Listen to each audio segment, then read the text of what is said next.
We're back here in the WCEG network here on WCEGtalkradio.com on Church Biz Show with our beautiful guests, Chantel Mullen and Earlene McKee. We are talking about loving your family from beyond by creating a legacy portfolio. This has been a whole lot of information. I'm taking in a lot. I'm reviewing a lot while you two were talking. And I really have goals this year to get my house in order and not leave my family with the issue of trying to figure it all out. If in the event my season is near, I mean, because we don't really know in most cases that we're getting ready to exit this present realm, but we do have to go on to eternity one way or another or at some point. Just before the break, we were talking about, or you all were talking about power of attorneys and living wills, and I was taking notes. And so one of the things I wanted to ask was for the power of attorney, you said if in the event the person cannot do something for themselves, but what if they are, mentally able, but they can't like drive all the time like they used to manage their affairs? Is that legal that a power of attorney can still go out and make decisions on their behalf? It's just that they can't get out as much as they used to. They have to rely on others to get them to places. Well, I will say this. If you decide to give someone power of attorney, one, it should be someone you explicitly trust, because power of attorney gives that person basically the right to do what you can do. So you can also limit your power of attorney. Okay. So you don't have to give them every right that you have. So I may say that a person who has my power of attorney can sign a contract for me, but I may say that they can't access my bank account. Okay.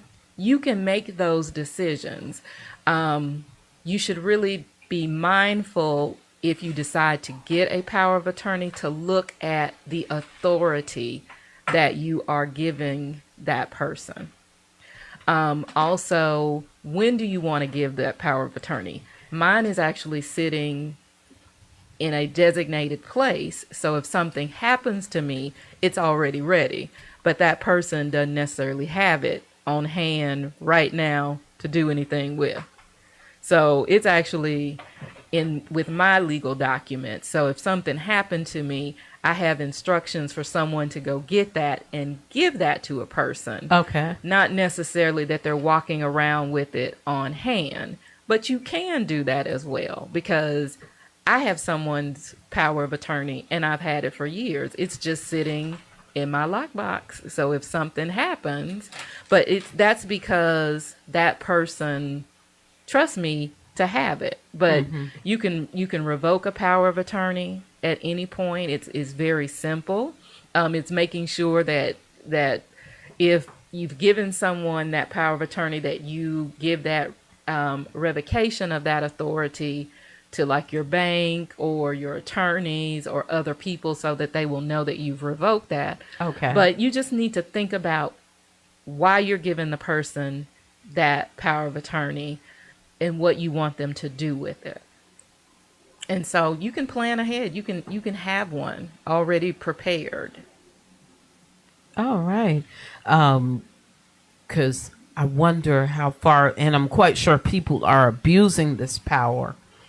And I've seen it happen with a particular family, and I'm like, well, it's not my place to say. So, and that's true. People, I mean, with anything, it's subject to abuse, and so you should monitor it. If you've given someone your power of attorney, you don't give it to them and just let them act willy-nilly. Yeah. But you should inspect that as well. So be mindful because this is a lot of power that you're giving people.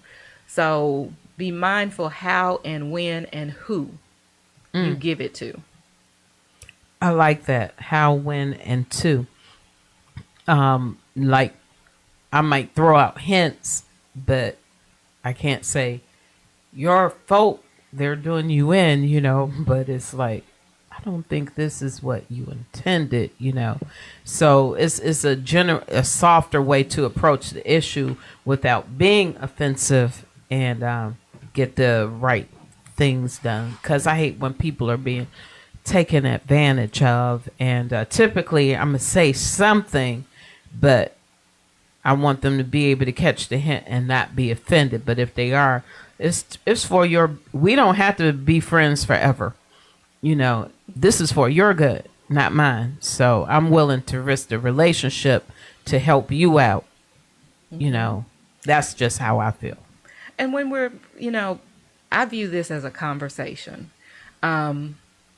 If you are talking to, your parents or your siblings or your spouse or your children about these issues, it's usually not going to be resolved in one conversation. My family can tell you, I've been talking about this for years. Years. I just talk about it. Because I think it's important. And so I think you should have a series of conversations. And when you are thinking about your conversation, it is about, you can have the conversation and ask someone, are they prepared? You don't have to know the specifics. You don't need to know that they left you $1 or $100. It is, are you prepared? What can I do to help you get prepared? Do you have a lawyer? Have you thought about getting a lawyer? Here are some things that are free. Here are some things that you may want to pay for. People are very sensitive about this information, and you should always be mindful of that as you start a conversation, but also sharing that you are prepared helps other people understand that they should get prepared. It's kind of like at church. I'm going to church. I'm getting ready. And as you start talking about you're getting ready, it helps other people get ready. Because as I talk about this continually, people will say, well, you know what? Maybe I should get ready. Maybe these are some things. You don't have to do as much as I have, but you do want to get on the pathway and get started. Because what I do know at the end of the day is all of us are leaving here. Right. And some of us are leaving here sooner than others. So we need to be prepared. And you don't want to leave your family massive debts because you refused to get your act together. One thought is flowing through my mind is you two are not necessarily talking about billions. You're talking about an average income of, let's say, an annual income of an individual with, let's say, $50,000. We're talking about just everyday, simple life. I retired from Delta Airlines. I had a seatmate, the lady that sat behind me, and because we were in cubicles. She came in one day. She was much younger than I was, and she said, girl, I done got where I just can't remember stuff. Well, I was just like, okay, we all get to the point that you just can't remember things. Well, over the weeks, it got continually worse. She didn't have a lot of assets, but like we were getting ready. It was President's Day I remember I was going out of town and I said, while you were out of work for President's Day, maybe this is the time for you to go to the doctor to go see what was going on with you.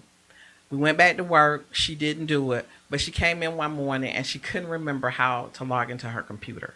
Wow. It was real simple. So she started crying.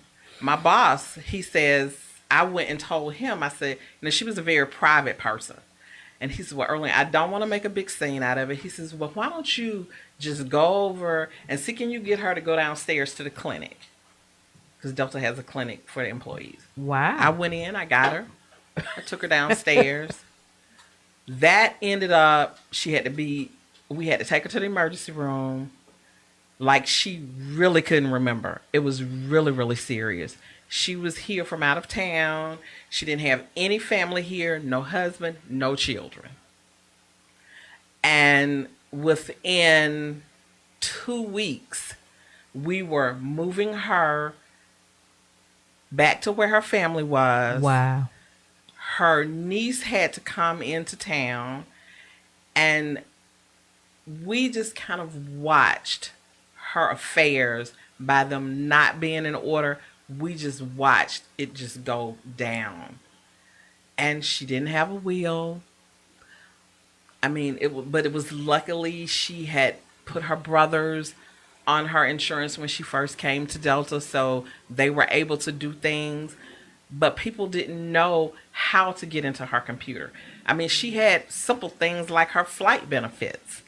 But luckily, we were able to call the Flight Pass Bureau and say, hey, look, this is what's going on. And what do we need to do? But there are just things that need to be written down. Okay. She had never updated her beneficiaries. You need to leave a payable upon death on a checking account, even if you don't have but $50 on it. Okay. Somebody needs to be able to get that $50. They may need that money to go buy you a dress to bury you in. I mean, let's just be real about that.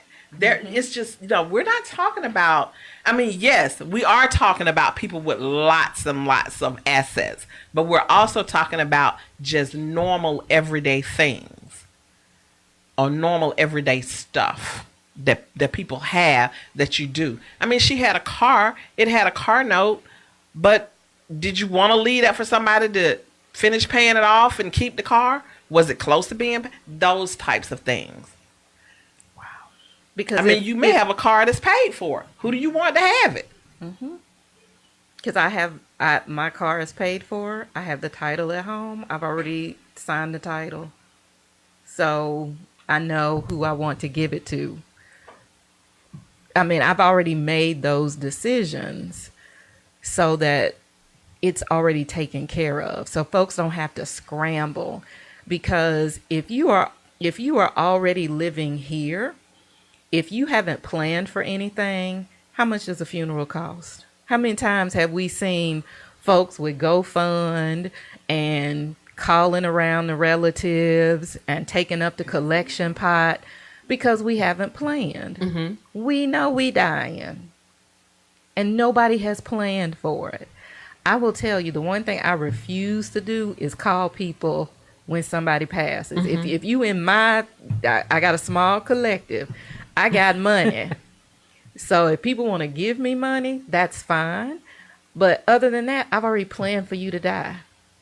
And so I have money set aside so I can go. I know how much I'm going to spend on your casket. Right. I know how much I'm going to spend on your flowers. I know how much I'm going to spend on your clothes. I know how much that program is going to cost. I will not go in debt putting you in the ground. Right. Because you have to survive them. Right.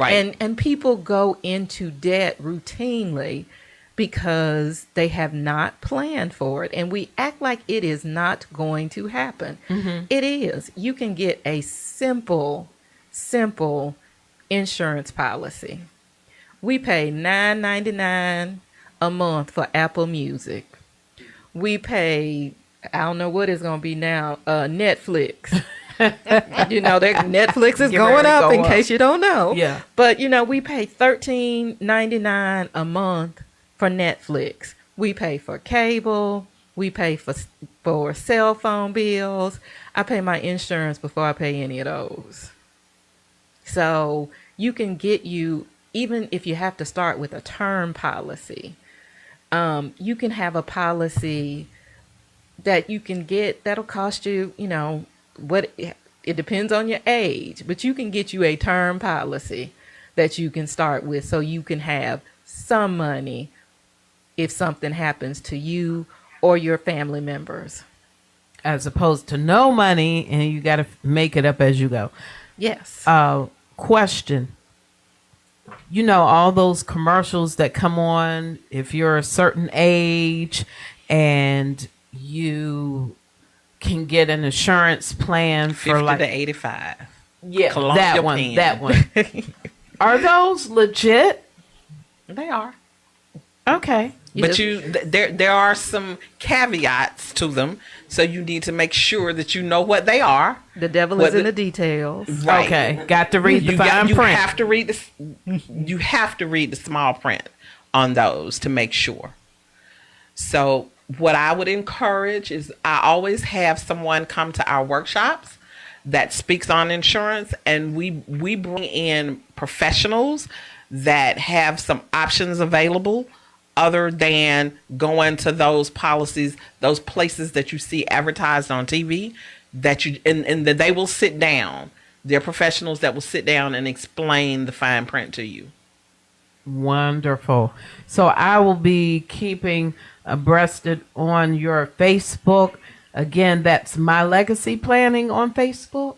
My legacy portfolio. Oh, Legacy Portfolio Mm-hmm. on Facebook. Yes. So that we'll know when you have your upcoming workshop, because I need to be in the know. I need to know what I need to do. And so, because I don't want my family to break up over issues that could have been prevented, like I'm witnessing this other family go through. Mm-hmm. And I'm like, man, you know. And we do workshops. So if someone has a group, and so they can contact us through My Legacy Portfolio, they can like us on that. Mm-hmm. And we will send that information to you. You can request us through the website, because we'll come. I'll put together a workshop. If you're having a family reunion and you want to talk about this at your family reunion as one of your events for the reunion, we'll be glad to come. Wonderful. And a lot more families need to do those things, because I've been blessed to go to so many different family reunions, and it is amazing how each one is different. Mm-hmm. But a lot of them do incorporate this type of information in them. And I think that is so beneficial, because if you love your family, why put them out there where they're going to struggle if you should depart Prematurely or not prematurely. Yeah, because I just even heard about the young lady that was killed in a vehicle accident. They were saying how she was this great softball player and talked about all the community work she did. And she was just in Louisiana about 2 days ago, and some truck, 18-wheeler crashed into her and another person in another car, and both of them were killed. Oh, okay. And I think she was in her last year in college, but you know, I'm about almost 100% sure her family was prepared, you know, with insurance. Like, I have insurance on my kids. Not that I'm planning on anything to happen, but then again, you got to look at people's lifestyles, you know, all of that, because you got to prepare. You know, you got to leave that little space. We have insurance on our homes, and we don't expect our house to burn down. Yeah, but it happens. But we have it just in case. Mm-hmm. We have insurance on our vehicles. We have it is in just in case. And with your house and your vehicle, you know, there's a possibility that something may happen, but with us, we know it's gonna happen. That's right. I mean, literally. I don't know about you. I don't know anybody. It's just a matter of when. It really is. It's not just a matter of when. Because with house and car, it's if. With us, it's when. Right. And so we need to start thinking that is going to happen. How are we prepared? Really, how are we prepared? And how are we going to prepare our family? And what will we have prepared for my family? And for your family? And so your folks are already going to miss you. You know that they're going to miss your person, but you have to think about the fact they're going to miss your income. They're going to miss your earning potential. So what are you going to do to have something in place for that? But also, the little bit that you do leave to them, you don't want it eaten up because you didn't adequately plan and they're fighting over it. That's right. And so many people end up in fights because we left something, even a little bit, and they will fight over that little bit, and it will cost them relationship, it will cost them time, it will cost them money. And so you don't want those things to happen after you're gone. You want your folks to have the most peaceful experience that they can have in your absence, and going through, if you're transitioning, but also if you happen to be in the hospital. How many times have we heard of people being in the hospital and somebody has to make a decision and somebody else doesn't agree with the decision? Or you start thinking about, well, if I have to be in the hospital, who would I want to make that decision? Right. And so you have family members who are at odds. There are some people who are going to believe someone should stay on life support. There's somebody else who may believe that we should go to the ends of the earth. As long as they can be sustained on life support, Right. they should be there. All life-saving measures should be taken. People have various viewpoints. The point is, what would you want? And if you've never shared that with any of your family members, they don't know what you want. I may want to keep you on life support. You may not want to be on life support. But if you don't tell me that, I'm going to do what I think. I'm not going to do what you want. So we've got to have those conversations. I've told folks, don't leave me on no life support. If it's something they can fix, leave me on there, maybe for a smidget. But if I'm going to be on there for some years, that ain't for me. Yeah.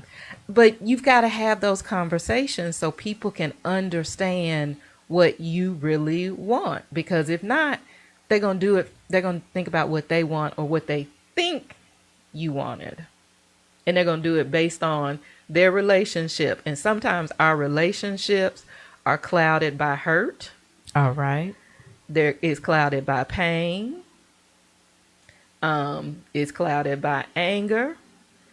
And so you really don't want to put people in those positions. You want to take care of the things that you can take care of. Inside of our book, we have a list of things that family members will have to do if you transition out of here. And it's a long list. Oh, wow. I have personally been through that list. So I wrote down the things that I had to do when a loved one died. So I know that all of the stuff is on that list. And it's overwhelming. And so think about, just if you could just take the funeral planning part of that off so that people don't have to plan funerals. You can purchase. I mean, we've come so far. Now, I mean, you can purchase a casket yourself. You can buy it online and ship it to a funeral home. I mean, we've gotten that sophisticated. You can actually buy funeral policies. You can buy policies where you pre-plan everything and go ahead and lay it out. And we actually have a planner in there that is very, very detailed down to what songs you want. Yeah. What clothes you want to wear, how you want your hair, how you want your makeup, what color socks you want on, what color shoes, whatever you want, who you want, what church, what pastor, everything. And so even if something happens to you, who do you want to take care of your pets? Because we don't often think about, I got fur babies. I don't know if I want everybody to have my dogs. I may want somebody specific to have my pets. And the other thing is, it spurs you to think about who you want to have things. Because I may have animals. I don't know that my sister may want to take care of my animals.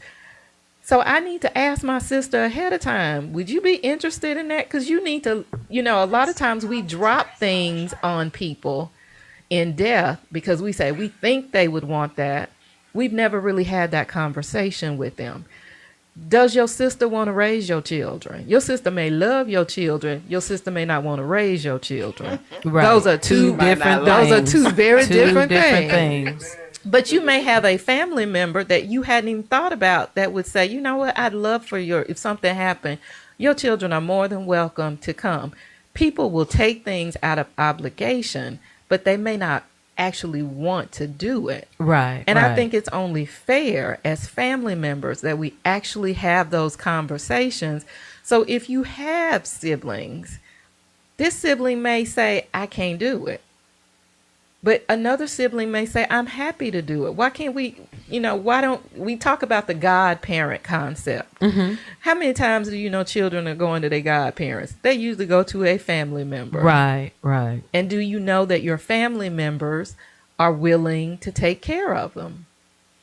Or even have the means to take care of them. Thank so you. that's a whole nother issue in itself. Right. And if you've not left anything but debt and chaos, that's all their legacy will be, because it's, your parents are gone and they didn't leave anything. Right. And then if your family leaves something, like you talked about the, what was it? Where you leave the money for the children, The and trust. the trust funds. Those are something to consider, even if in the event something happens to you and you got the kids, what kind of access are the guardians going to have to that?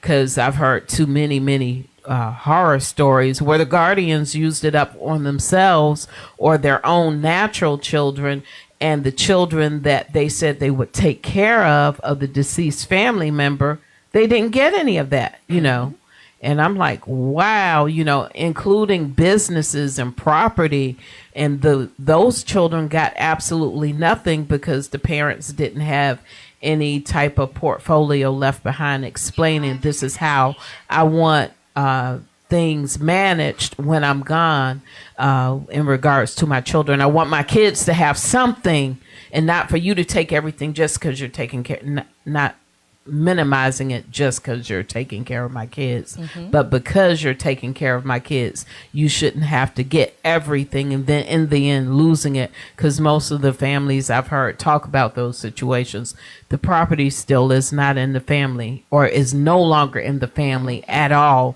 I'm like, wow, that's so devastating. And then those children have to deal with that hurt.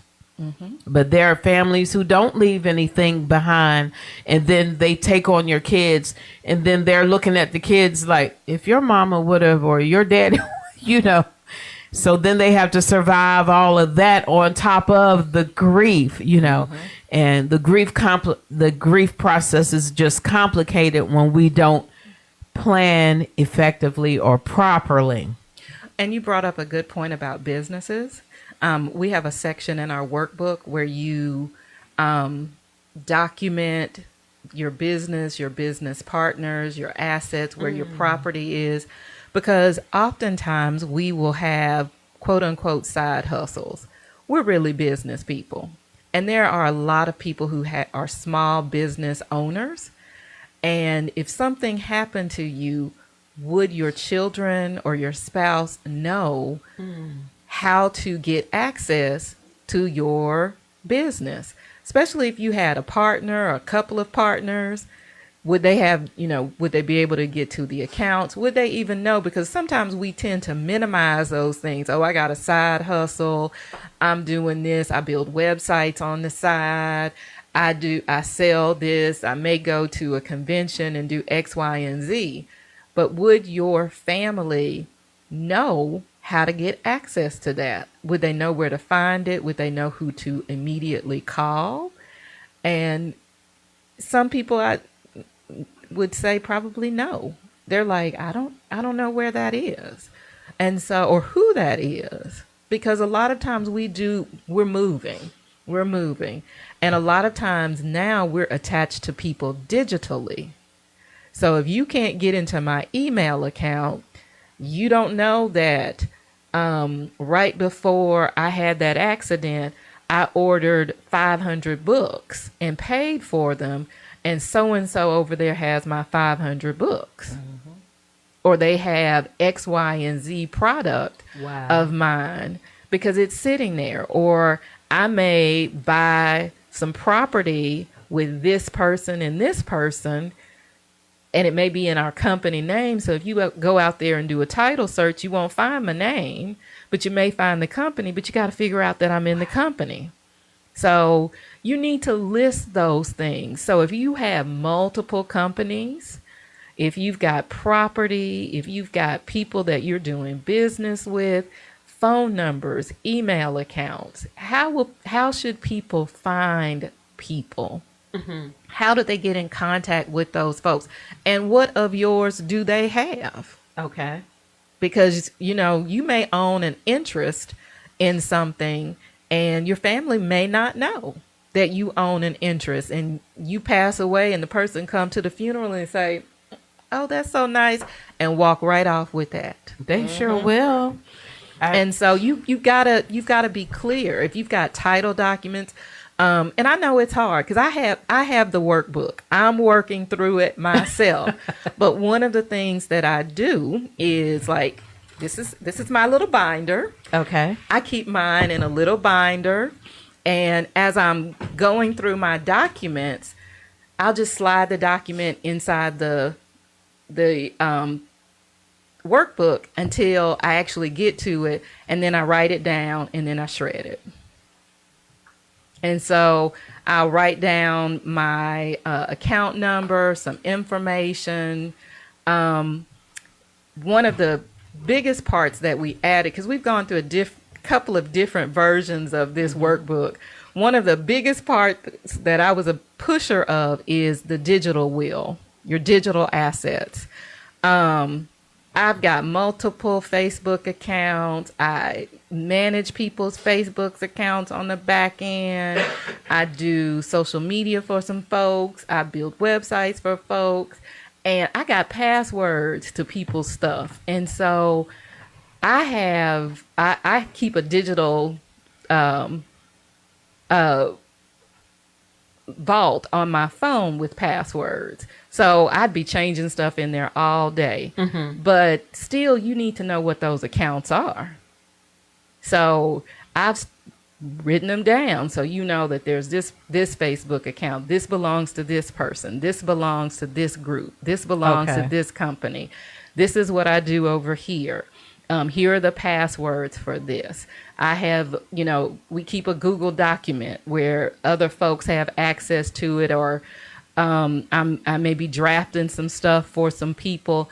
This is who belongs. I've cleaned up my Google Docs so everybody has their own folder and it's shared, but also who can get access to that should something happen to me. I have legacy set up on my Facebook page. So periodically I go through and set up my legacy access. I look at my stuff at least once a year, if probably more, but at least once. I have a reminder set up on my phone that says, look at X, Y, and Z. It's easy. Put a reminder, set it for a year out. Amazing. And set it for repeating.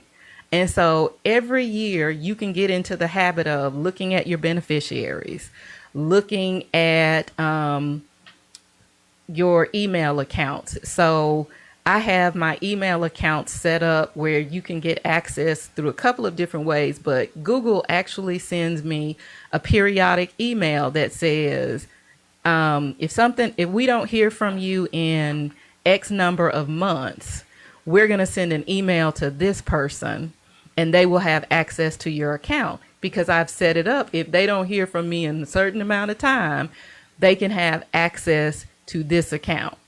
And it sends them an email saying you've been set up as this person's blah, blah, blah, blah, blah.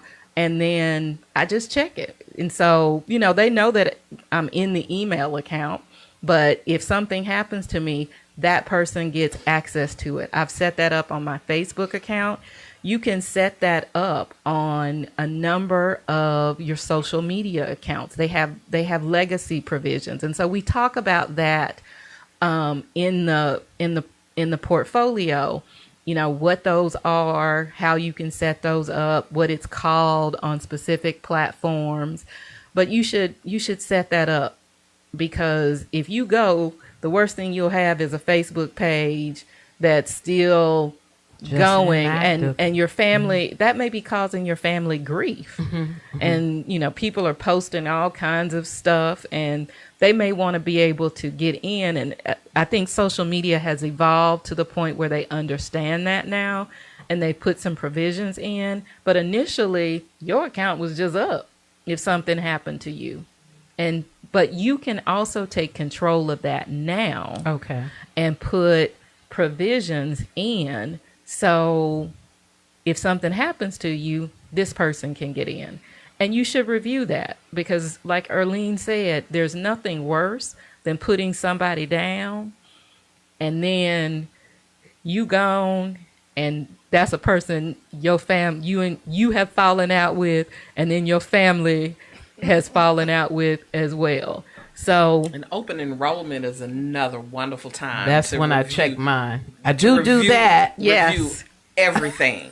You know, your passwords. Make sure everything. Let that time of year be your reminder. I try to send out something to my clients to say, okay, it's open enrollment. Now is the time to check your beneficiaries to make sure that everything is up to date and that you have a record of your passwords and that type of thing, because you never know. yes, and we've added a place in the portfolio where you can say, this was the last time I checked. You can document, you know, I did my will on such and such date. This is the last time I checked it, because you should periodically check your will. Life happens. People get divorced. People have more children. People experience death. And so sometimes that changes what you want to do with your will. And so you shouldn't have a will that's 20 years old Right. that you haven't reviewed. And so your will may still be perfectly fine, but you should review it to make sure that it still meets your needs. And so we have a place in where you can document, when was the last time I reviewed it? When did I get it done? Who did I get it done by? Because sometimes you may have it done by an attorney that's not your current attorney, or you may have done it yourself. Or you may have multiple versions. Somebody may pop up with version 3 and you're on version 6. And so somebody can look back and say, no, there should be a new one. She wrote it down right here. Because there can sometimes be competing wills, because people will do more than one.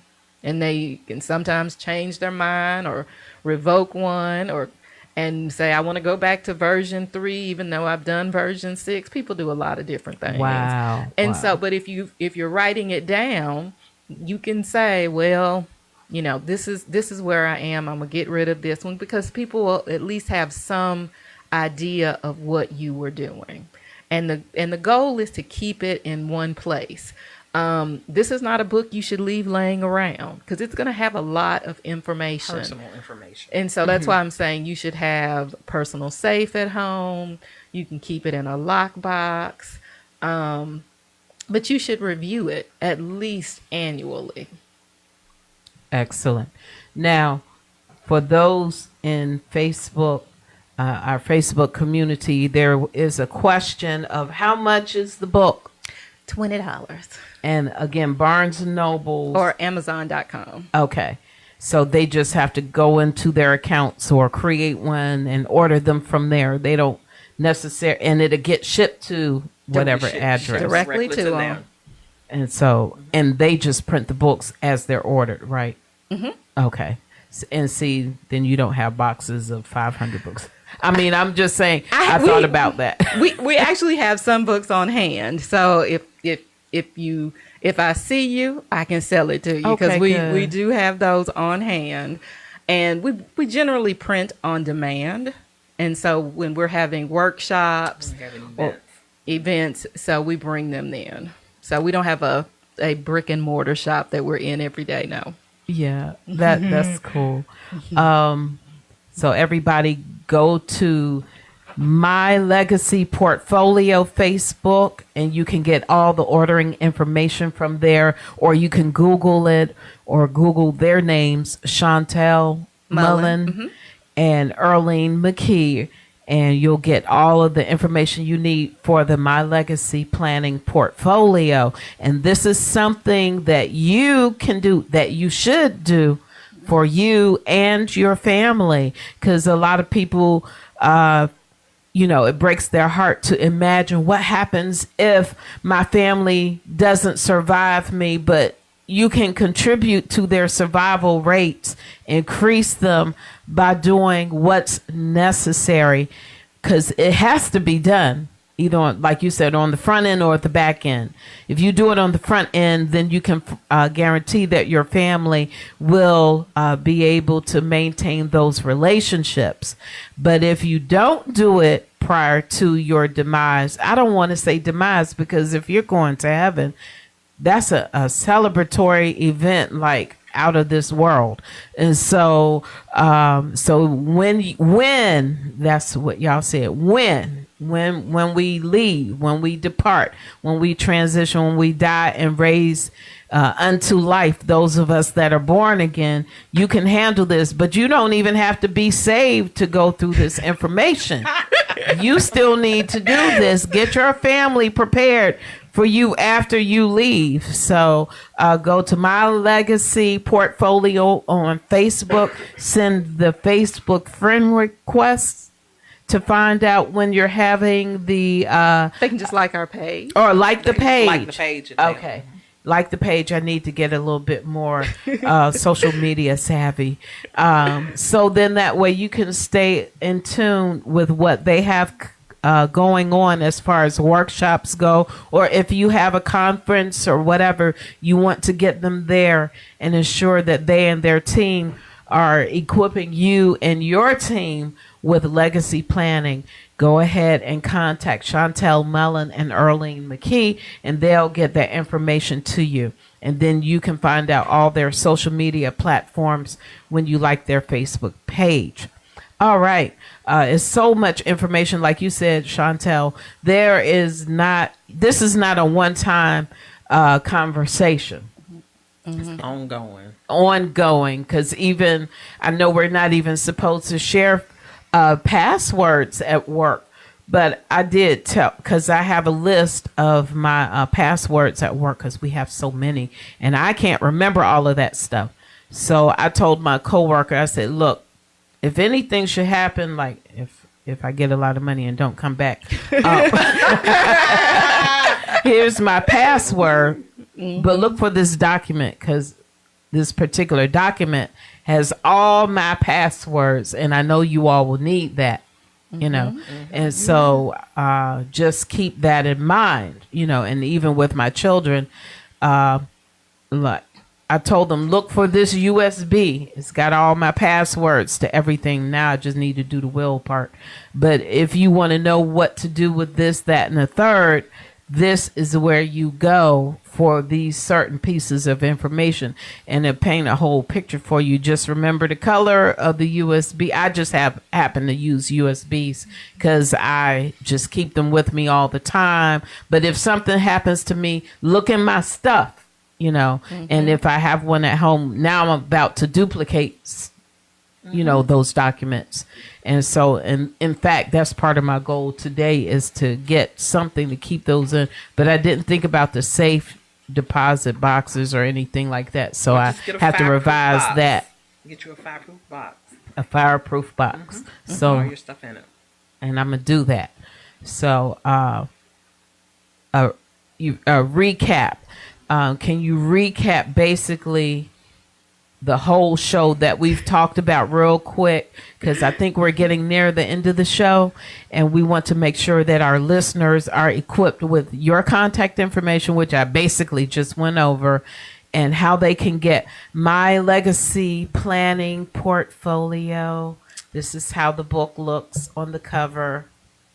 And it's available on Amazon.com or BarnesandNoble.com. We have a tagline. We have our shirts on today, and I saw that. Don't leave a mess. Leave a legacy. And so the goal, really, our portfolio workbook is about planning and organization. You don't want to leave a mess for your family. You want to leave a legacy. You don't want them fighting at the courthouse, the graveyard, or the hospital. Or in the church. They do that now. Or in the church. We want you to plan ahead. And so it is a tool that walks you through the biggest parts, the biggest pieces of the information your family will need, how you will organize it, so that they won't be following breadcrumbs. You give them a whole loaf. And so they'll be able just to take that information and execute your decisions. All right. Okay, so we all have isms. And so this past Christmas, my kids wrote a book for me and gave it to me for Christmas. And what they did, they captured all of my sayings. So I'm going to talk about just a few shakes about that. And this is called The Untold Stories of Growing Up Black in Atlanta.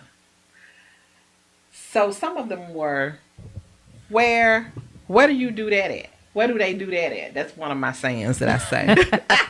She does say that. Who you calling a lie? That's what I used to tell them. Kids, they get a little grown. They think they can tell you what you said and what you didn't say.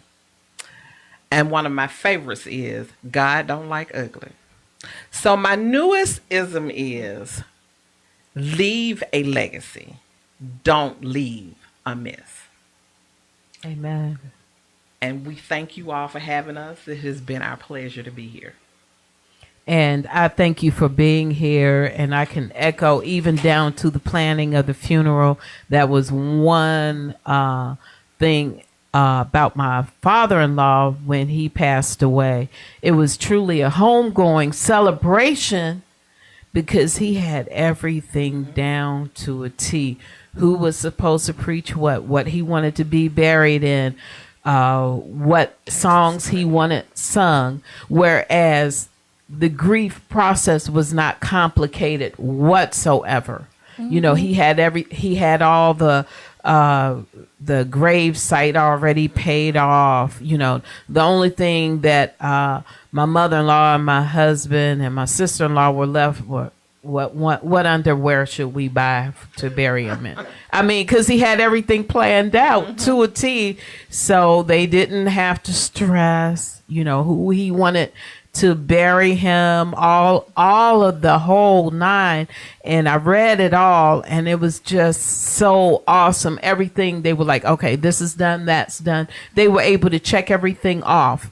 And so they didn't have to cry, like, oh, how am I going to get this together? What about the burying, the part where they put them in the ground and have to cover up fee? Mm-hmm. The opening and closing. Opening and closing. All of these little details that come up, at that time.